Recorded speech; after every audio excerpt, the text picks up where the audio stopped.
Bienvenido, David, por esta participación a la 26ª de las Jornadas Nacionales en Educación Matemática.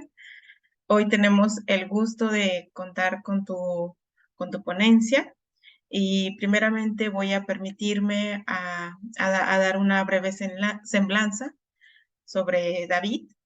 Él es profesor asociado del Instituto de Ciencias de la Educación de la Universidad de O'Higgins, institución estatal ubicada en Rancagua. Tiene formación inicial de ingeniero civil matemático. Cursó un doctorado en Ciencias de la Ingeniería con mención en Modelación Matemática en la Universidad de Chile. Tiene un doctorado en Neurociencia en Italia. Su perfil interdisciplinario le ha permitido investigar en educación matemática con técnicas y enfoques de la psicología cognitiva y experimental, incluyendo el eye tracking y tareas de asociación implícita para medición de estereotipos. Sus intereses investigativos incluyen el aprendizaje de conceptos matemáticos, tales como las fracciones, el conocimiento matemático y creencias de docentes en formación, y el aprendizaje matemático en edades tempranas. Sus trabajos han sido publicados en revistas internacionales como Cognition, Frontiers in Psychology, International Journal of Science and Mathematics Education. Actualmente desarrolla su proyecto Fondesit Regular del ámbito de la psicología y es parte del equipo de investigadores principales del Núcleo Milenio para el estudio del desarrollo de habilidades matemáticas tempranas. Bueno, me da mucho gusto contar con tu presencia, David, y vamos a proceder a escucharte con tu ponencia titulada Estudios interdisciplinarios sobre estereotipos ligados a género y nivel socioeconómico en relación con los conocimientos y habilidades matemáticas. Adelante. Tienes aproximadamente 45 minutos, 50 minutos para tu presentación. Bueno, ya pasaron 10, entonces yo creo que en 45 estaría bien para dejar oportunidad para preguntas. Súper. Bueno, muchísimas gracias, Guadalupe. Muchísimas gracias a la organización por la oportunidad, digamos, de hacer de dar esta presentación, y a ustedes que están presentes aquí escuchándola. Bueno, como ya les contaron, el título de esta presentación es Estudios interdisciplinarios sobre estereotipos ligados a género y nivel socioeconómico en relación con los conocimientos y habilidades matemáticas. Es un tema inspirado, digamos, por el trabajo que estoy desarrollando desde hace ya prácticamente un año en este proyecto Núcleo Milenio, el MEMAT, el Núcleo Milenio para el Estudio del Desarrollo de las Habilidades Matemáticas Tempranas. Bueno, yo trabajo en la ciudad de Rancagua, en la Universidad de O'Higgins, y bueno, siempre me complica un poco este título de poner ahí investigador principal, porque en realidad es parte de un equipo de investigadores principales que tiene este núcleo, que somos 5. Pero ya les voy a contar un poquito más de eso. Entonces, una breve, así, una panorámica de esta presentación. Como primera cosa, vamos a conversar sobre brechas e inequidades ligadas a género y nivel socioeconómico, un brochazo, una introducción muy amplia. Luego les voy a contar sobre este proyecto Núcleo Milenio, y luego voy a particularizar en 3 focos de trabajo que me parece que son bastante relevantes para la comunidad de educación matemática, y por eso elegí estos 3, que son parte de otros focos de trabajo que están ocurriendo también en el equipo.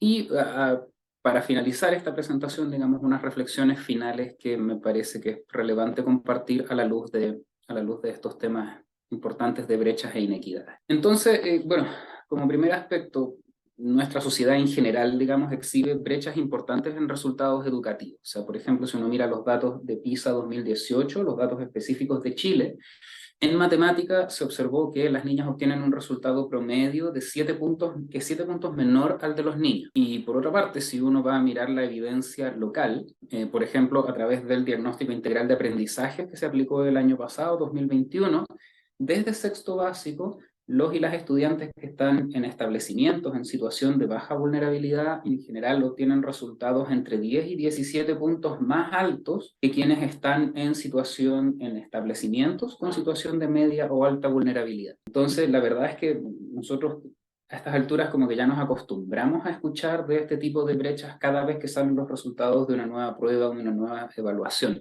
Tenemos aquí en el primer ejemplo una brecha relacionada con género y en el segundo caso una brecha relacionada con nivel socioeconómico. Me gustaría, y sin ánimo de dar una definición académica de esto, digamos, sino apelar un poco a una comprensión un poco más profunda de esto y por qué hablo de brechas e inequidades, digamos, porque quiero hacer una pequeña distinción entre ellas. Cuando hablemos de brechas en general, me voy a referir a datos estadísticos que muestran diferencias entre grupos, pero esto en general es, como alguna gente gusta de decir, digamos, esos son los fríos números, esos son como los resultados de un proceso que puede ser por azar, que puede ser porque hay una diferencia hay una diferencia sustantiva entre ambos grupos o puede ser, como decía antes, solamente debida al azar. Pero cuando me refiero a inequidades, me refiero ya a una interpretación sobre la causa de estas brechas que están acá. O sea, estos datos estadísticos no solamente constatamos que existen, sino que nos damos cuenta que se deben también a ciertas condiciones sociales estructurales que tienden a desfavorecer a ciertos grupos. Entonces podemos encontrar tanto brechas como inequidades vinculadas a género o brechas e inequidades también vinculadas a nivel socioeconómico. En el caso de género, el grupo desfavorecido en el ámbito matemático suele ser el grupo de, digamos, la población de mujeres de nuestra sociedad, y en el caso de nivel socioeconómico hay grupos, grupos socialmente desventajados, digamos, con bajo nivel socioeconómico, en condiciones de alta vulnerabilidad.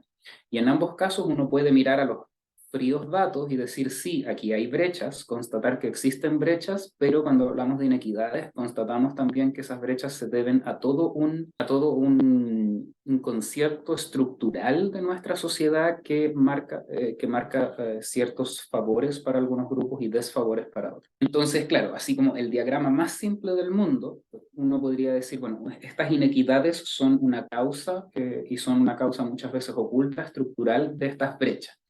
Ahora, los invito a que complejicemos un poquito más esta representación, digamos, e incluyamos un elemento más.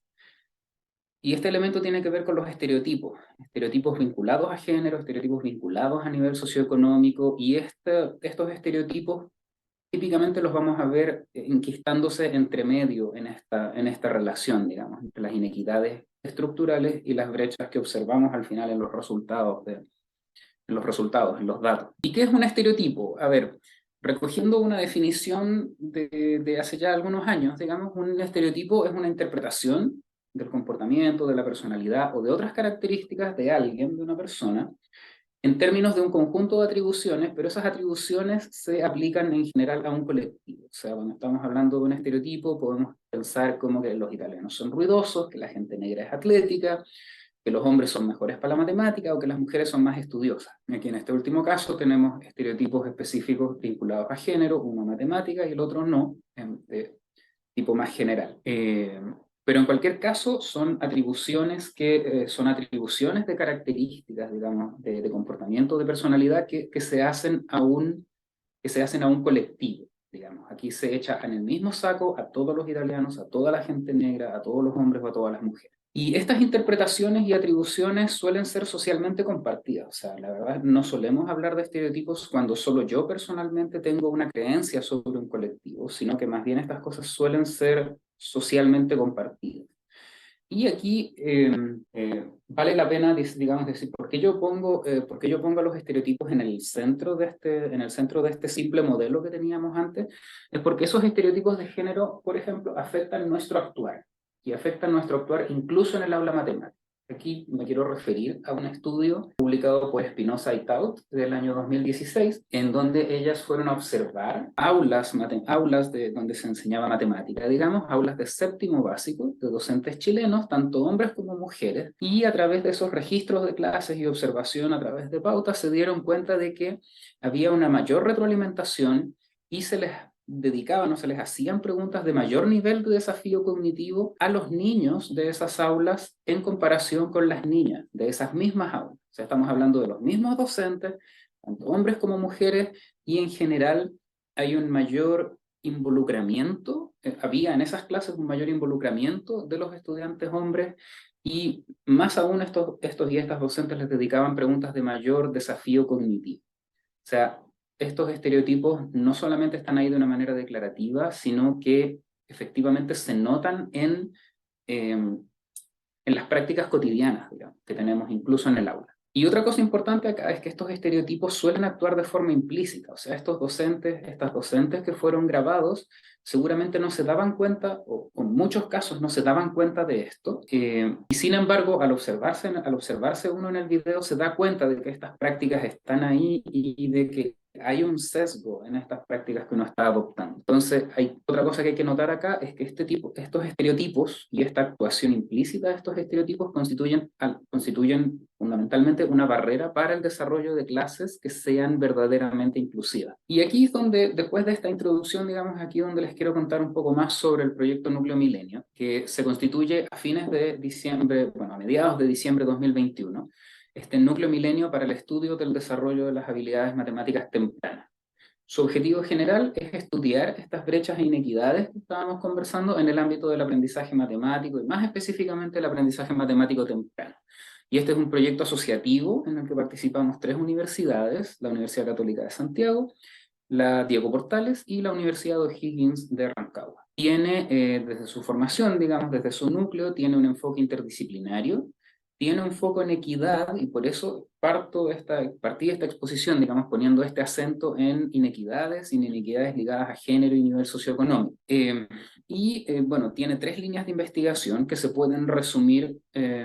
Los títulos, digamos, son estos que están acá: cuáles son los contextos de desarrollo del aprendizaje matemático temprano, factores individuales que afectan este aprendizaje, y también factores pero que predicen trayectorias futuras exitosas, ya no en el contexto del aprendizaje temprano, sino que más hacia adelante, en el desarrollo escolar, digamos, incluso profesional. Este es el equipo investigador. Como les contaba, hay un equipo de 5 investigadoras principales. Nuestra directora es María Inés Susperregui, y tenemos en el equipo a Catherine Strasser, Francisca del Río, Susana Claro y quien les habla, David Gómez. Aquí, bueno, es un equipo que tiene harta raigambre en el mundo de la psicología, pero también tenemos personas más ligadas al ámbito de la educación. Bueno, por mi parte, vínculos con la matemática y la neurociencia, y también política pública y la economía. Aquí aprovecho de pasar un aviso: aquí está nuestro sitio web de Núcleo Milenio, y bueno, esta foto es una foto de hace algunos meses ya, probablemente por allá por junio. Por lo tanto, muestra aparte del equipo, porque la verdad es que hemos ido creciendo y eso nos tiene muy contentos. A propósito, la adjudicación del proyecto es por un periodo de 3 años, y luego, idealmente, estamos trabajando porque se renueve por otros 3. Ahora, un breve rechazo de qué se trata cada una de las líneas de trabajo. La línea 1 tiene que ver con los contextos del desarrollo del aprendizaje matemático temprano. Y aquí nos preguntamos cosas tales como cómo afectan el aprendizaje matemático temprano a los distintos contextos en que se desarrollan niños y niñas. Y al hablar de contextos nos referimos a la familia, a la escuela o el centro educativo, en la educación inicial, digamos, o incluso el aula matemática, el aula de educación parvularia. Nos preguntamos también, como una parte importante de estos contextos, cómo puede la formación docente aportar a la reducción de brechas en el aprendizaje matemático temprano. La segunda línea tiene que ver con factores individuales, y aquí entramos en factores tanto de tipo emocional, como cognitivo, como motivacional. Una pregunta importante aquí es: ¿qué rol juega la ansiedad matemática en el aprendizaje matemático temprano? Hay un montón de investigación que se ha hecho sobre ansiedad matemática, pero típicamente, digamos, en los niveles escolares. Hay harta evidencia como de cuarto básico hacia arriba, todo el proceso escolar, incluso en educación superior, pero hay poca evidencia en las edades tempranas. O sea, no sabemos exactamente, por ejemplo, cómo medir de manera confiable y válida ansiedad matemática en niños y niñas de educación parvularia, por ejemplo, de kinder. ¿Qué significa este constructo en el caso de un niño o de una niña de kinder que no tiene todavía oficialmente clases de matemáticas? ¿Se puede medir? ¿Existe esto? ¿Y por qué es importante preguntarse por esto? Porque sabemos que si una familia, un papá, una mamá, es probable que esto sea transmitido a sus hijos e hijas. Entonces, mientras antes podamos detectarlo, antes podemos intervenir ahí.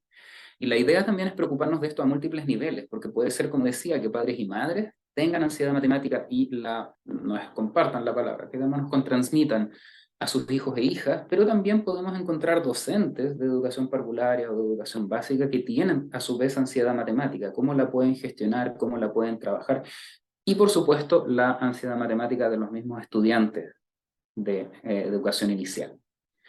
Otra pregunta importante acá es qué factores críticos afectan las brechas por género y nivel socioeconómico, qué factores las acentúan, qué factores las reducen. Y finalmente la línea 3, que se involucra con las trayectorias futuras, una pregunta importante aquí es cómo se relaciona el aprendizaje temprano y los factores individuales tempranos con el desempeño futuro, ay, perdón, se me fue un error de ortográfico, con el desempeño futuro en matemáticas.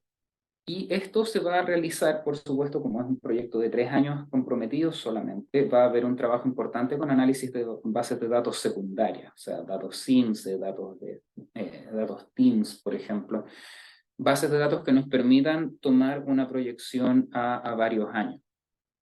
Y por otra parte, también hay una pregunta interesante, que es ¿qué predictores se asocian a una reducción o a una atenuación en las brechas de género y nivel socioeconómico? Para ver cómo podemos utilizar estos predictores para poder proveer oportunidades más equitativas en el aprendizaje matemático y en las trayectorias futuras. Finalmente, les aprovecho de contar que en este gran equipo, digamos, del Núcleo Milenio, del Proyecto Milenio, hay un subequipo que tiene foco específico en la formación inicial docente, y eso es algo que me tiene muy contento, digamos, porque trae el ámbito de la educación y específicamente de la educación matemática a un lugar central dentro del núcleo. Y aquí están los nombres del equipo al día de hoy. Aquí tenemos estudiantes de doctorado, tenemos 2 postdoctorantes, también un estudiante de pregrado que nos está acompañando y docentes e investigadores de distintas universidades, digamos, vinculadas al proyecto. Entonces, como les cuento, hay 3 focos de trabajo que particularmente se están llevando adelante en este equipo, que me gustaría compartirles y que me gustaría resaltar acá. El primero es un trabajo con análisis de evaluaciones diagnósticas al ingreso a pedagogía. Este es un trabajo liderado por Ana María Espinosa, que es una postdoctorante de acá de la Universidad de O'Higgins y asociada al núcleo. Y bueno, como contexto general, me imagino de todas maneras que muchos de ustedes ya saben, porque están en el mundo de la formación docente.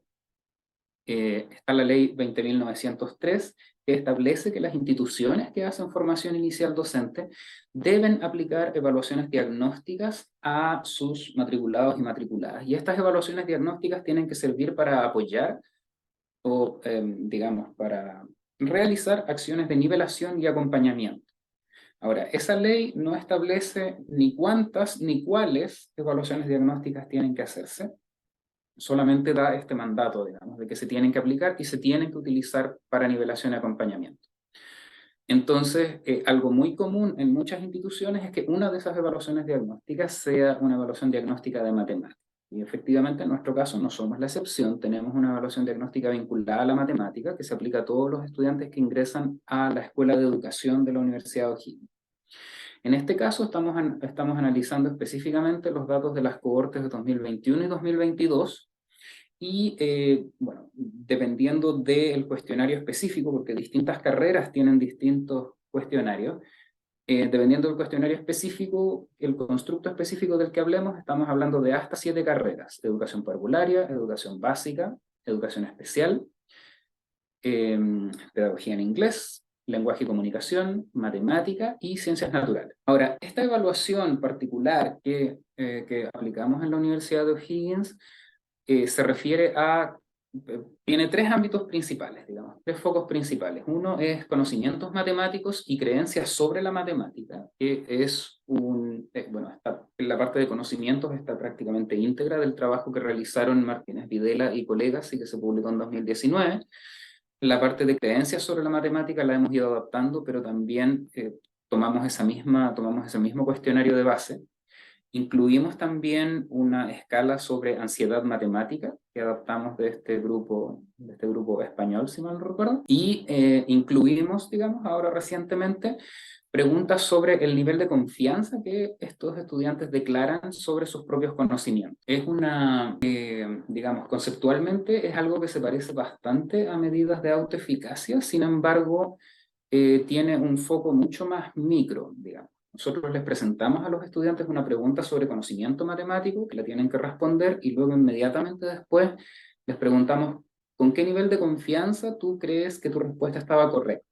Y ellos tienen que marcar en una escala de 0% a 100%. Entonces, de alguna manera, no solamente obtenemos la información de si la respuesta estaba correcta o no, digamos, si la respuesta de contenido estaba correcta o no, sino que además tenemos un margen de con cuánta seguridad este estudiante o esta estudiante creía que esa era efectivamente la respuesta correcta. Ahora, ¿qué pasa con los resultados de este trabajo? Como les contaba, lo está liderando Ana María. Si uno considera las 7 carreras juntas, las 7 carreras de pedagogía que les comenté antes, aparecen en general brechas significativas en desmedro de las estudiantes mujeres. Por ejemplo, obtienen un menor puntaje promedio en la escala de conocimiento matemático y por otra parte también obtienen puntajes reducidos, digamos, en el nivel de confianza que manifiestan tener sobre la correctitud de sus respuestas. Por eso me detuve un instante más en explicar esta parte. O sea, no es solamente menores puntajes en los ítems de conocimiento propiamente tales, sino que también manifiestan en general una menor confianza promedio, por supuesto, sobre la correctitud de estas respuestas. Ahora, eso es cuando uno junta todas las carreras, pero la verdad es que en general las carreras de pedagogía no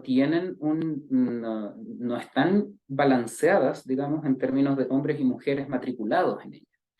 De hecho, hay carreras que están fuertemente, que tienen un predominio amplio de matrícula femenina, educación parvularia, educación especial, educación básica también, mientras que en las pedagogías medias suele haber un balance bastante más cercano, que nunca es 50-50, digamos, pero que suele haber un balance más amplio. Entonces aquí nos dimos cuenta que necesitábamos enfocar, que necesitábamos poner un foco especial, digamos, en estos resultados. Entonces, si uno controla por la carrera de pertenencia, o sea, si uno compara los desempeños de hombres y mujeres, pero de manera interna en cada carrera, nos damos cuenta de que la brecha de conocimiento deja de ser estadísticamente significativa, o sea, desaparece como un resultado estadísticamente evidente. Sin embargo, la brecha de confianza declarada se mantiene. O sea, este segundo análisis en realidad nos dice, miren, la brecha de conocimiento más bien se explica porque hay carreras que tienen puntajes sustancialmente menores que otras carreras, y eso tiende a coincidir con las carreras en donde hay una alta matrícula femenina. Entonces, nosotros no tenemos evidencia estadística suficiente para decir que dentro de una misma carrera, hombres y mujeres tienen diferencias en sus resultados de conocimiento matemático. Lo que sí todavía tenemos evidencia para decir es que si uno compara a hombres y mujeres dentro de una misma carrera, se mantiene esta brecha de confianza. O sea, tenemos diferencias de conocimiento que ya no son evidentes estadísticamente. Sin embargo, sigue siendo evidente que hay una menor confianza declarada por parte de las estudiantes mujeres en comparación con los estudiantes hombres. Y comentando también sobre otras brechas que encontramos en estos resultados, nos aparece que las estudiantes mujeres muestran niveles mayores de ansiedad matemática y particularmente en el ámbito de las evaluaciones de contenido matemático, o sea, tener que rendir una prueba, tener que rendir un examen, todo este tipo de situaciones evaluativas que generan una mayor ansiedad matemática.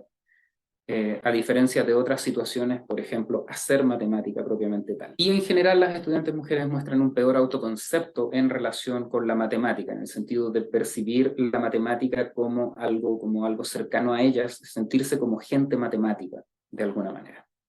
Eso ahí también surge una brecha que favorece a los estudiantes hombres, pero que como ustedes imaginarán, todas estas cosas están íntimamente conectadas, digamos, no son todas estas brechas que estoy describiendo no son resultados de alguna manera conceptualmente independientes unos de otros, sino que van todos de la mano en este proceso. Ahora, ¿cuál es un desafío importante para las instituciones que hacen formación inicial docente acá? Es que, como comentaba hace unos minutos, la docencia en los niveles iniciales es realizada en su tremenda mayoría por docentes mujeres.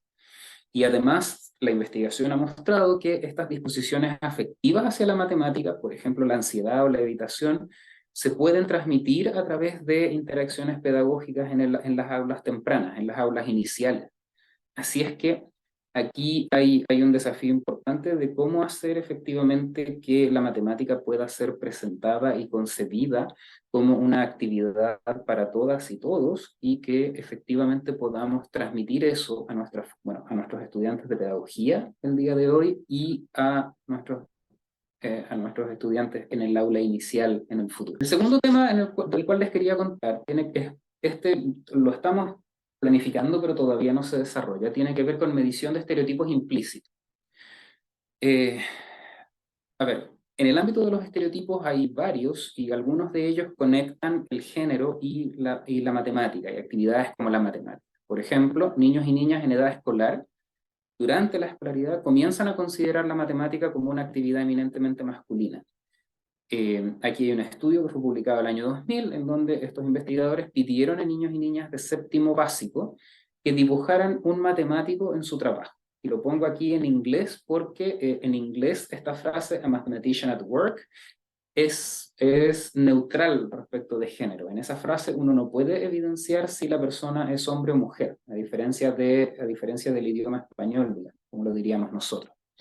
A pesar de ser una frase neutra desde el punto de vista, del género de la persona que está involucrada ahí, cuando los investigadores miraban estos dibujos, los niños dibujaban casi exclusivamente hombres. O sea, cuando se trabajó esto en Finlandia, el 86% de los niños dibujaron hombres haciendo matemática. En Reino Unido el 94% de los niños dibujaron hombres haciendo matemática, y en Suecia el 100%.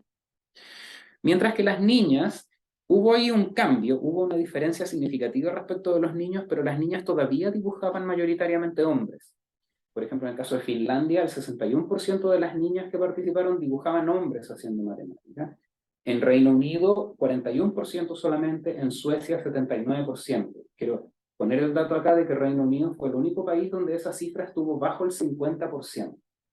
Todos los otros países que participaron, que creo que eran como 5 o 6 países, tenían cifras sobre el 50%. Ahora, bueno, este es un estudio inicial, digamos, a estas alturas ya han pasado 22 años de su publicación, por lo tanto sería súper interesante ver cómo eso ha ido evolucionando, pero la idea que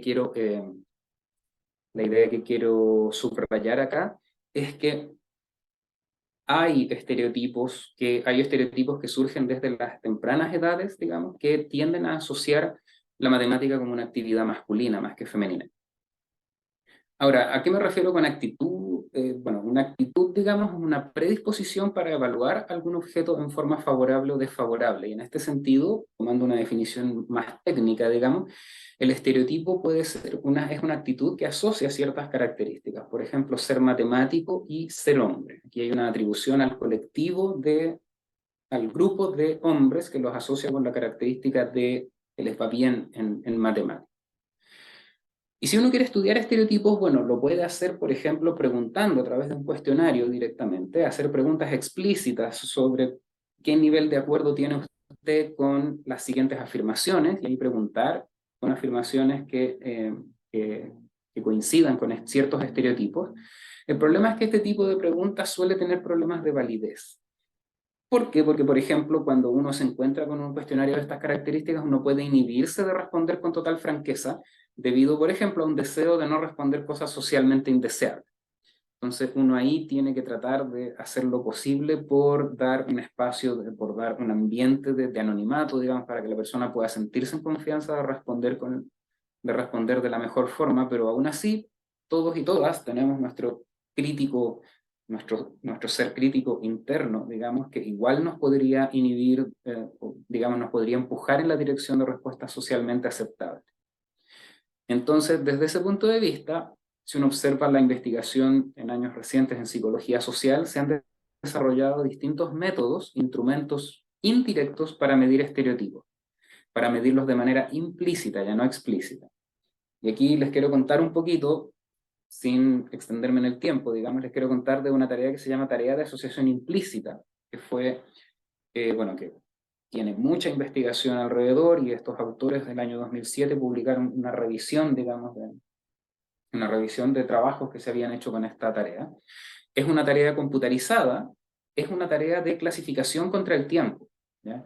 Eh, por ejemplo, en este tipo de tareas, si uno la piensa para evaluar el estereotipo de género y matemáticas, o sea que los hombres se asocian con matemáticas y las mujeres no, en un diseño típico uno podría presentar palabras, una tarea de clasificación de palabras, y algunas de esas palabras tienen que ver con lenguaje, por ejemplo poesía, por ejemplo rima, por ejemplo texto, por ejemplo párrafo, y otras palabras tienen que ver con matemática, por ejemplo círculo, número, compás, etc. Y a la participante se le pide clasificar estas palabras como asociadas al lenguaje o asociadas a matemática contra el tiempo, o sea, lo más rápidamente posible. Asimismo, se puede presentar una tarea de clasificación de fotografías, entonces se presentan rostros y esos rostros tienen que ser clasificados como pertenecientes a hombres o pertenecientes a mujeres. Ahora, aquí no tengo tiempo para entrar en los detalles técnicos, digamos, de cómo se hace, de cómo se combina esta presentación, pero si uno utiliza una combinación adecuada de orden y forma de la presentación de palabras y fotografías,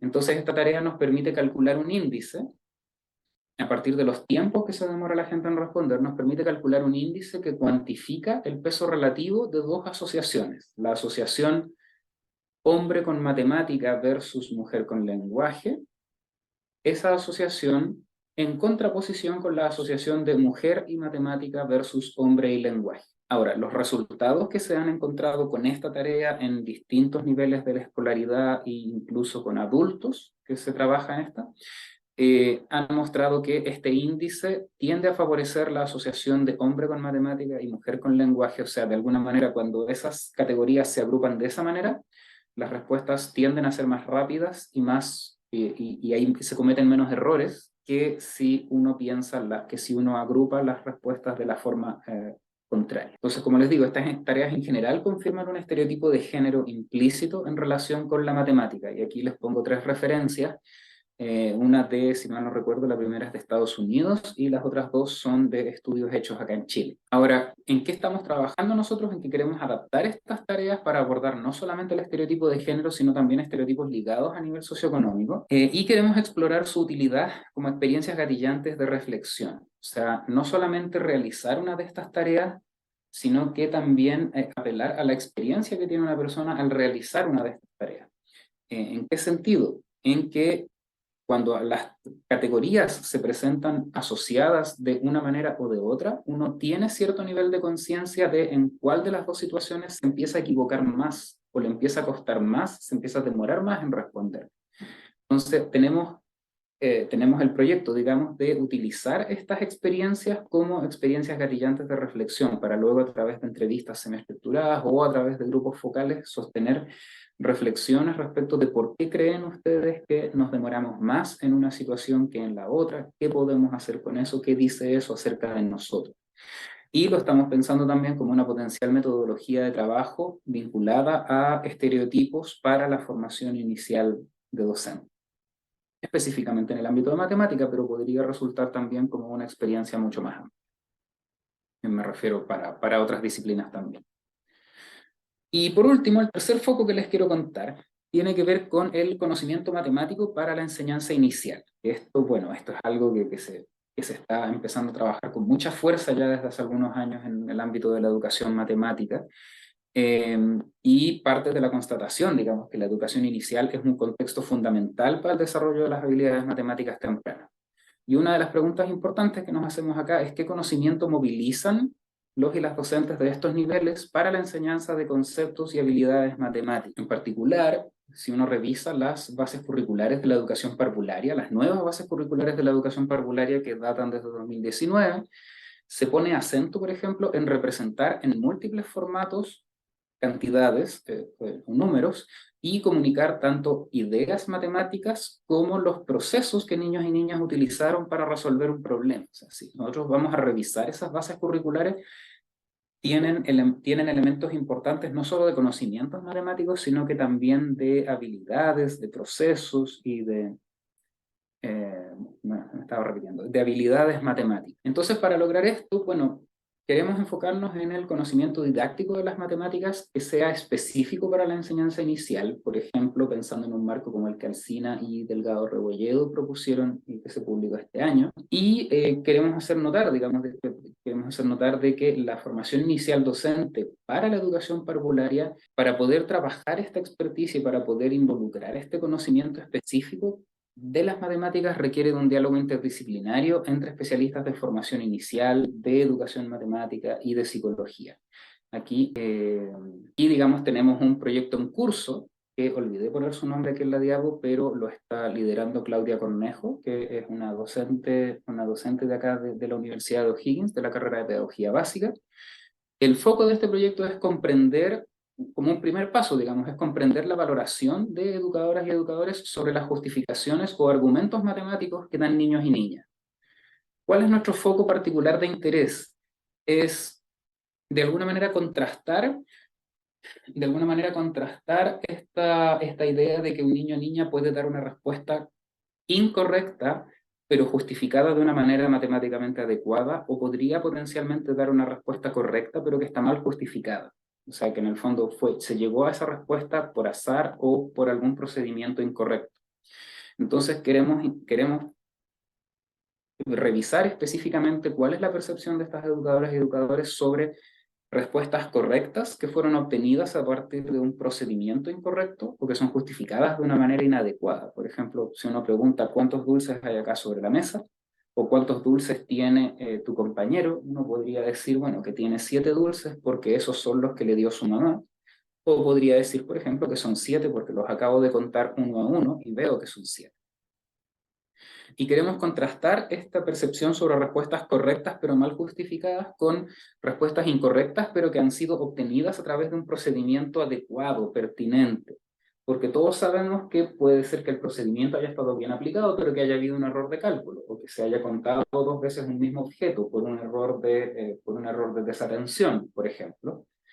Entonces uno puede llegar a una respuesta incorrecta, pero habiendo seguido un procedimiento que era mayormente correcto, con un error menor entre medio.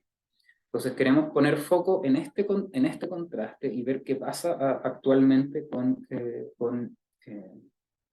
educadoras y educadores de niveles iniciales, cómo sopesan estas dos dimensiones, digamos. ¿Cuál encuentran que es más valiosa? ¿Cuál encuentran que habla de mejor forma del desarrollo del pensamiento matemático de niños y niñas? Y bueno, no sé cómo estamos con el tiempo, parece que no mal, así que quería llegar a unas reflexiones finales para que podamos tener tiempo de conversación y de discusión.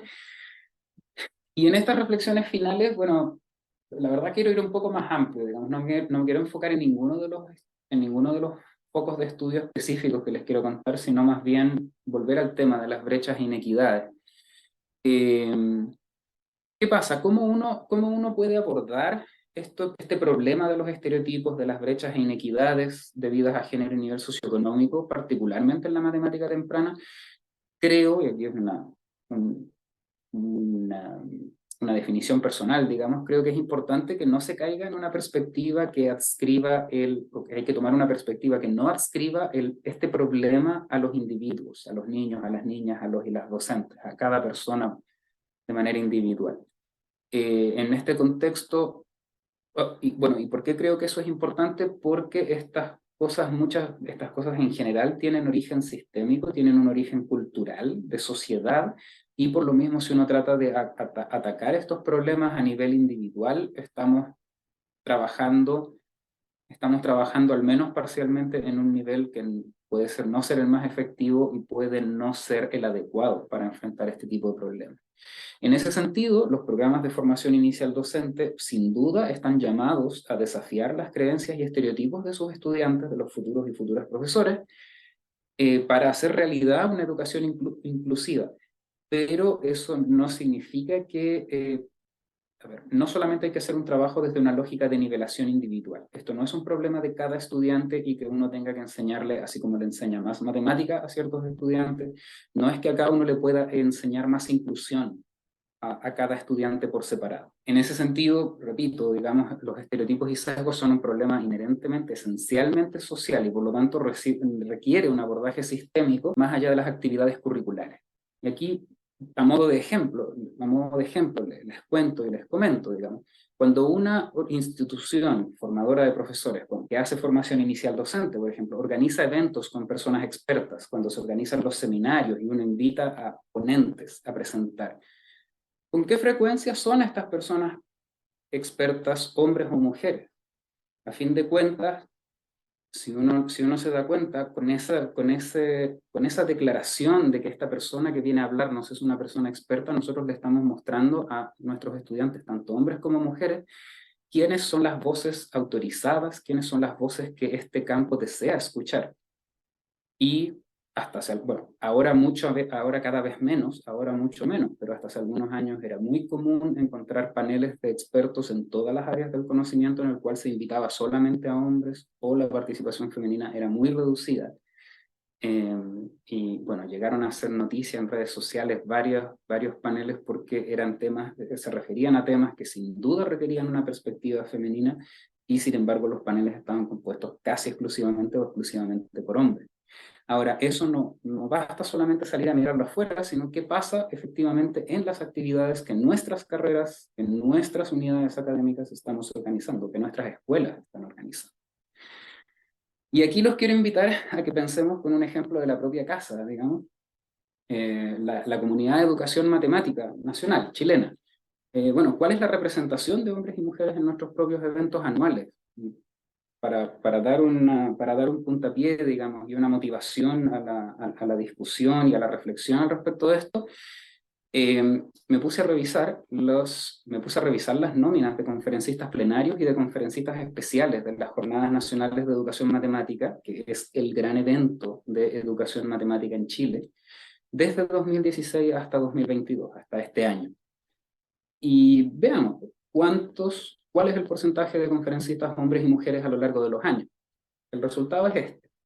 La línea azul es el porcentaje femenino de participación en conferencias plenarias y la línea café es el porcentaje de representación femenina a nivel de conferencias especiales. Por supuesto, uno encuentra que hay harta variedad año a año, pero podemos ver un patrón.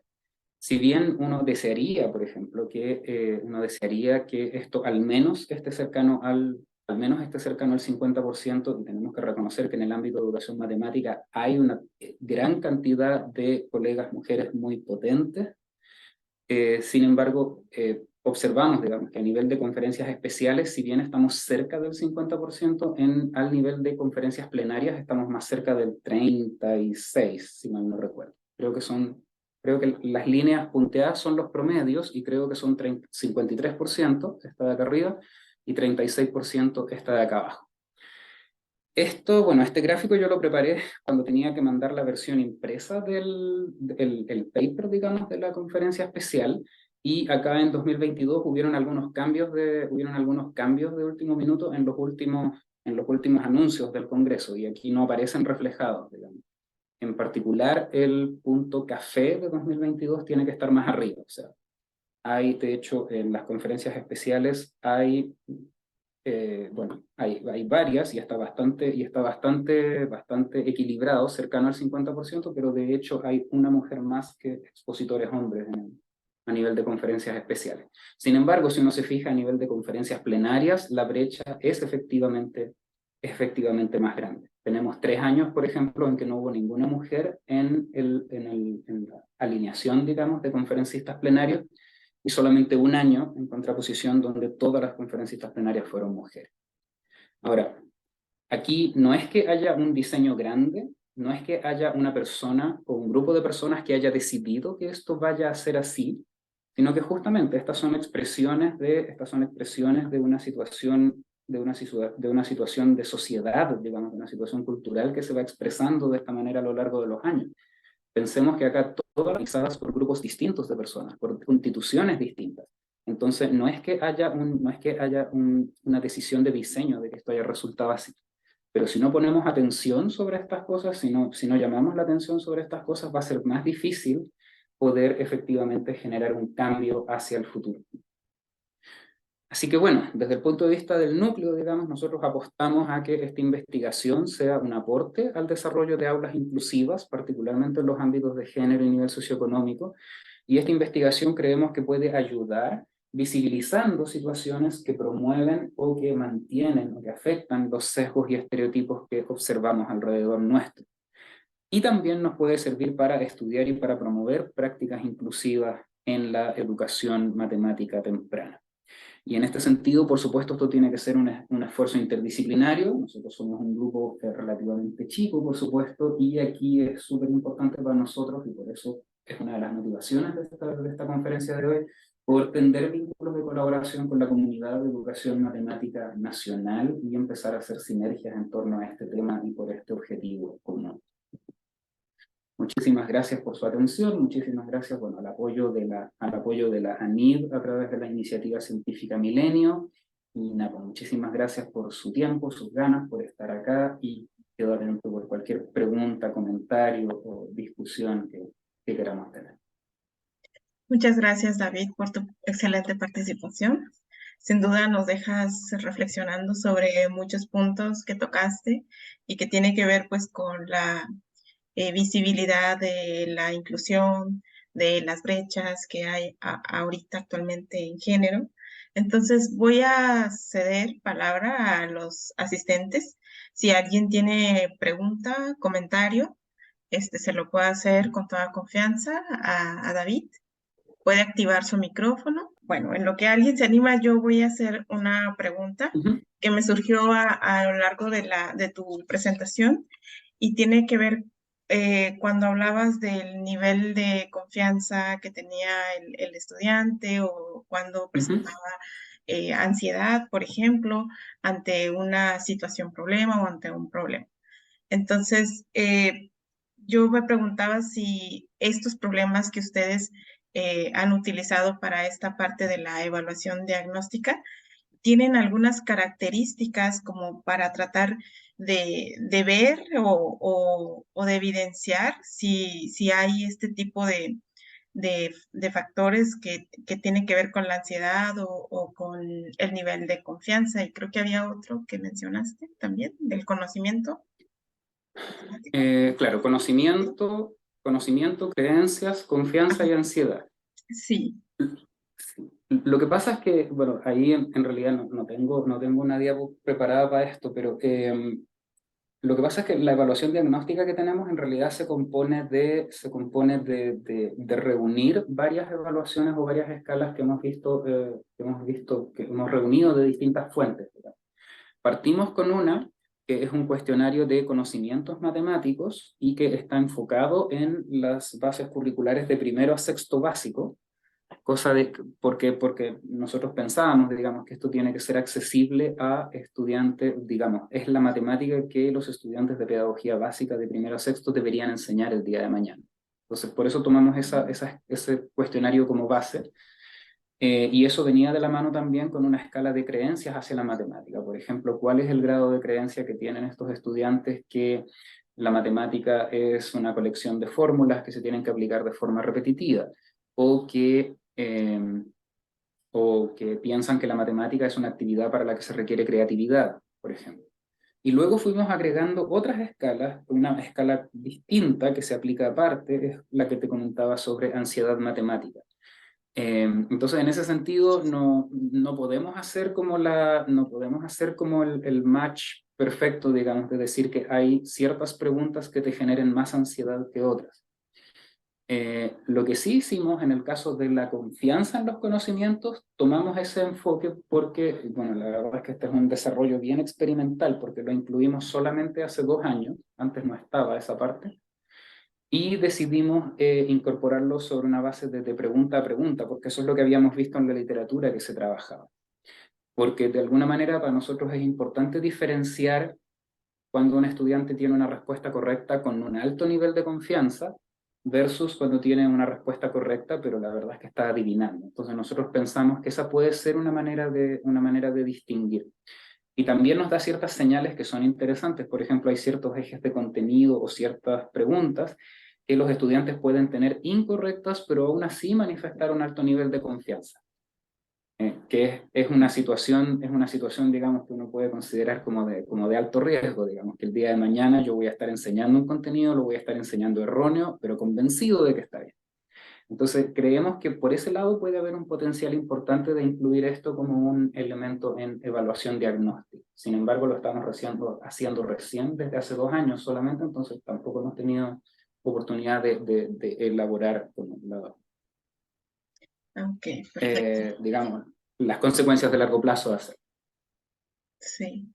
Y por otra parte, el aspecto, el núcleo familiar, por ejemplo, creo que puede influir en esta parte de que los estudiantes tengan ciertas creencias, por ejemplo, o cierto nivel de confianza, porque, por ejemplo, puede haber que si viene, los estudiantes vienen de diferentes niveles socioeconómicos, por ejemplo, puede ser que tengan padres o tutores que estén como más atentos hacia el estudiante o hacia su hijo y le brinden otro apoyo. Entonces creo que eso como va conectado y creo que lo comentaste en tu presentación, pero a lo mejor podrías ampliarnos un poquito más sobre esas cuestiones.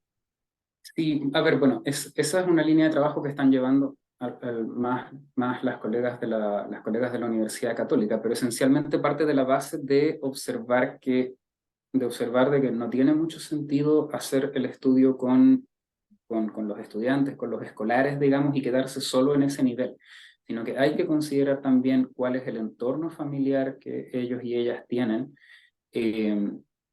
eh, y que eso no se reduce solamente a un tema de nivel socioeconómico, digamos, o un tema de un entorno vulnerable o no. O sea, hay en todos los ámbitos socioeconómicos, digamos, hay padres y madres, digamos, que tienen ansiedad matemática y otros que no. Hay padres que acompañan a sus hijos en la realización de actividades curriculares y otros que no, con mayores o menores niveles de compromiso, digamos. Entonces, ahí hay una constatación, digamos, de que para poder tener una mejor comprensión del fenómeno completo, uno necesita tener una mirada en estos dos niveles, incluso también pensando en la educadora, el educador o profesor o profesora. Y cómo se vinculan, por supuesto, estas cosas es súper complejo y es un tema de investigación en sí mismo. Bastante amplio, ¿no? Porque son varios factores que tú comentas. Así es. No me queda más que agradecerte tu participación, David, por tu excelente presentación. Nos dejas con muchas aportaciones y muchos aspectos que seguir reflexionando en nuestra comunidad de educación matemática. Y bueno, te haremos llegar tu constancia, un reconocimiento, y pues agradecerte infinitamente por esta presentación en nombre del comité organizador. Muchísimas gracias a ustedes y bueno, a todos quienes nos acompañan hoy día. Gracias, que tengas buena tarde y igualmente para todos.